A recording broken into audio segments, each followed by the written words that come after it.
Oke, jumpa lagi teman-teman di channel ini. Sebelum lanjut menonton video ini, jangan lupa dukung terus channel ini.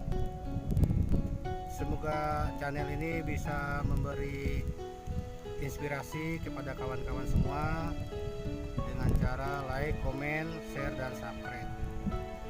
Oke teman-teman, maaf saya pakai kacamata dan juga pakai helm karena kita di tempat kerja dan cuaca cukup panas. Mudah-mudahan review replanting, jadi konten video kali ini saya akan mereview peremajaan kelapa sawit atau replanting. Mudah-mudahan review replanting ini bisa bermanfaat bagi kawan-kawan yang memiliki lahan perkebunan pribadi yang berskala kecil, mungkin yang memiliki kisaran antara 2 hektar sampai 10 hektar. Jadi di sini kita bukan buka lahan ya teman-teman ya, tapi kita kelola lagi lahan yang sudah ada, karena tanaman kita ini sudah tanaman tua dan tahun tanam 97 ya teman-teman ya.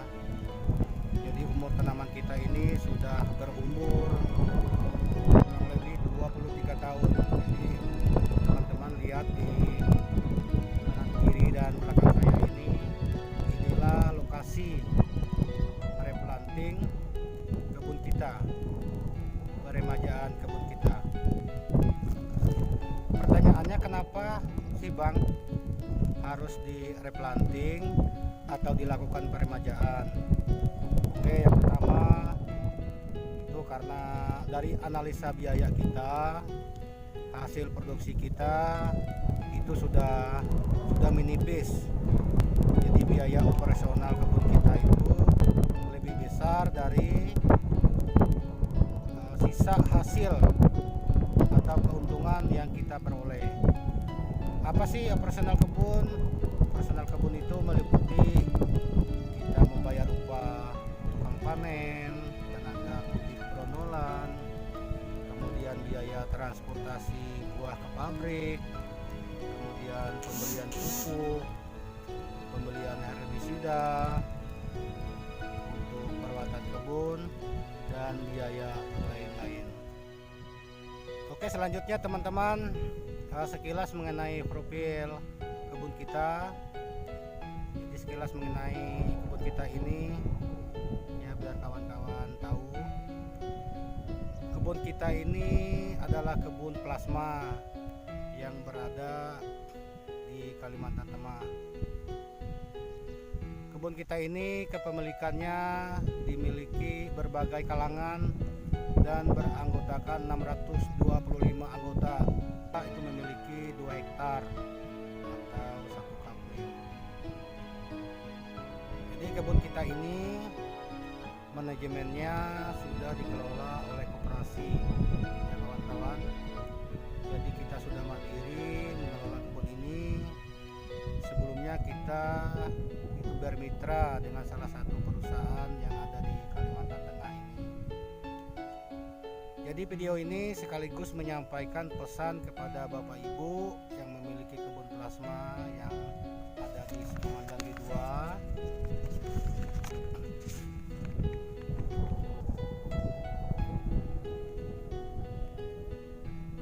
Yang ada di Indonesia bagian timur, yang ada di Sumatera, yang ada di Jawa, maupun di seputaran Sukamandang, mungkin ada yang di Banjarmasin, Palangkaraya, Sampit, Seruyan, Pangkalan Bun.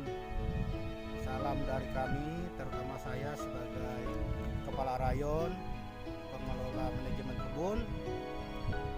Semoga Bapak Ibu selalu sehat dan selalu dalam lindungan Tuhan Yang Maha Kuasa. Amin. Oke, mungkin pertanyaannya lagi, apa sih yang menjadi dasar pertimbangan replanting atau peremajaan kelapa sawit? Ini saya sampaikan, ini versi kita kebun plasma yang ada di Sumandang ini, G2 khususnya. Satu, umur tanaman kita berkisar antara 23 sampai 25 tahun. Itu yang menjadi dasar yang pertama. Kemudian menjadi dasar yang kedua itu tinggi tegakan pokok kelapa sawit ini 12 sampai 13 meter. Jadi kawan-kawan bisa membayangkan tukang panen ini harus mendirikan pipa egre atau galah sepanjang 12-13 meter untuk mengambil buah. Tentunya sangat berisiko sekali, rawan kecelakaan kerja. Kemudian untuk produksi per tahunnya, jadi untuk produksi per tahun itu dia kurang dari 14 ton per hektar per tahun ya teman-teman ya. Nah jadi kalau dia udah di bawah 14 ton itu sudah rugi. Nah makanya dilakukan peremajaan lagi atau replanting. Nah kemudian yang keempat itu jumlah tegakan pokok.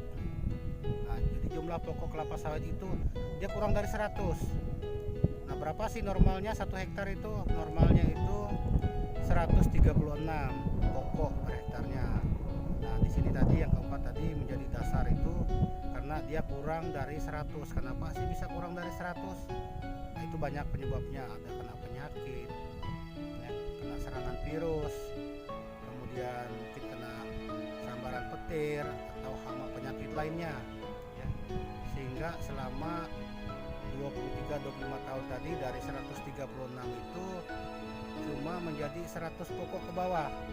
Jadi sudah berkurang pokoknya.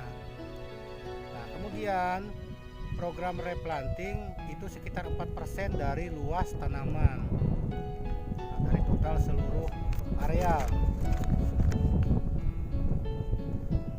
Itu agar nanti TBM kita atau tanaman belum menghasilkan setiap tahunnya itu tidak melebihi dari 12% dari total seluruh areal, sehingga nanti tandan buah segar atau TBS itu tetap stabil.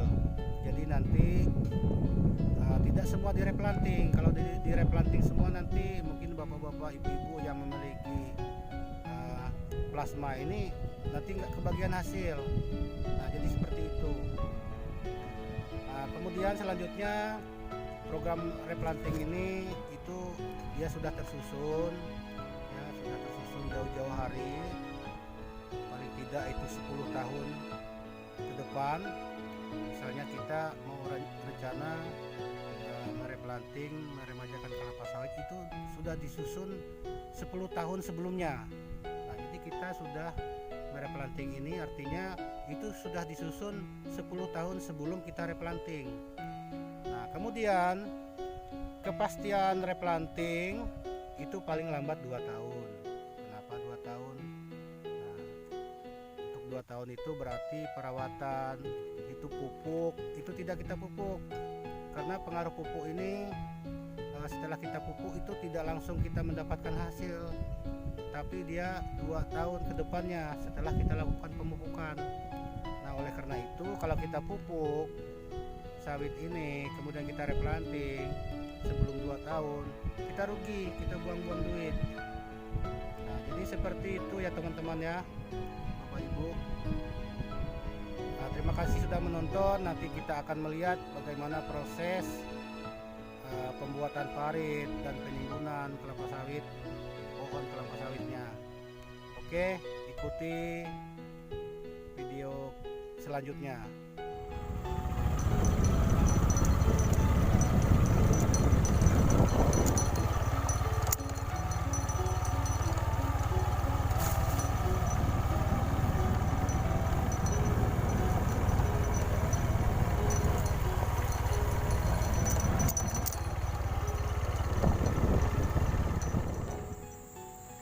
Ini Pak Ari.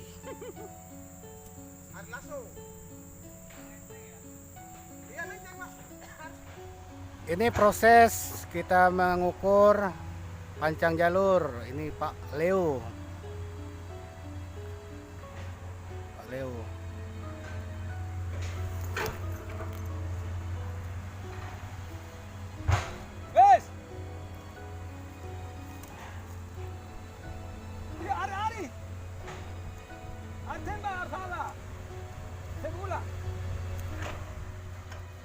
Oke teman-teman, seperti ini proses penggalian parit untuk penimbunan pokok yang akan ditumbang.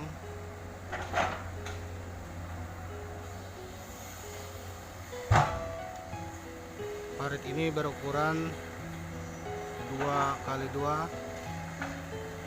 lebar 2 meter, kedalaman 2 meter.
Nah, jadi hasil penimbunan pokok sawit tadi seperti ini, kawan-kawan,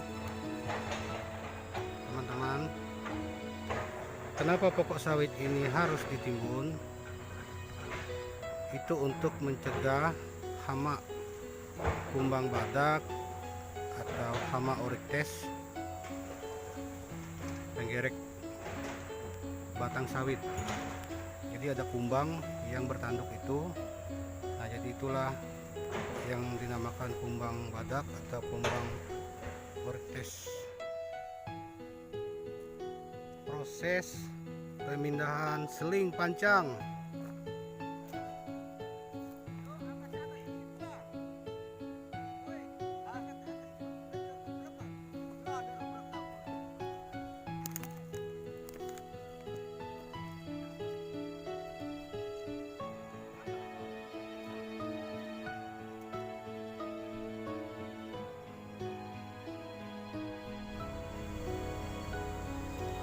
Jadi seperti ini teman-teman,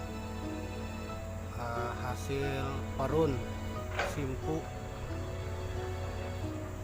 jalur tanam. Jadi sebelum proses penggalian kita ukur dulu sesuai standar pengukuran kita untuk tanaman sawit pelepah pendek ya teman-teman. Jadi tidak ada jalur tanaman sawit yang mengenai simpukan, karena kalau nanti kena simpukan ketika membusuk itu nanti turun sehingga nanti pokok sawit itu akan tumbang. Nah, jadi untuk kebun kita ini tidak ada rancang tanam atau nanti titik tanaman itu yang mengenai jalur sawit.